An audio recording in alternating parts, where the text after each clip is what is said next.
দেখতে পাচ্ছেন ছাগলের বাচ্চার পাটি ভেঙে কি অবস্থা হলো। আজ থেকে 15 দিন আগে ছাগলের বাচ্চার পাটি ভাঙে আমি এসে প্লাস্টার করি। আজকে প্লাস্টার খোলার জন্য আসছি। তো দেখতে পাচ্ছেন প্লাস্টারটা খুলতেছি। তো দোয়া করবেন যাতে পাটা খুব সুন্দরভাবে জোড়া নেয়। আর আপনাদের গবাদি পশু যে কোনো সমস্যায় পরামর্শ পেতে আমার সাথে যোগাযোগ করতে পারেন, অথবা আপনাদের গবাদি পশু গরু এবং ছাগল ডাকে আসলে এসিএর উন্নত মানের সিমেন্ট দ্বারা কৃত্রিম প্রজনন করবেন, এতে করে একটি উন্নত মানের বাছুর উপহার পাবেন। আমার ভিডিওগুলো যদি ভালো লাগে অবশ্যই আমার ফেসবুক পেজ লাইক দিয়ে এবং ইউটিউব চ্যানেল সাবস্ক্রাইব করে পাশে থাকবেন। আর আমার ভিডিওগুলো ভালো লাগলে অবশ্যই লাইক কমেন্ট শেয়ার করতে ভুলবেন না।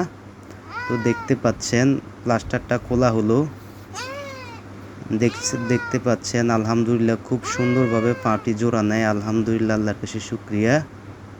সবাই ভালো থাকবেন, সুস্থ থাকবেন। আল্লাহ হাফেজ। আসসালামু আলাইকুম।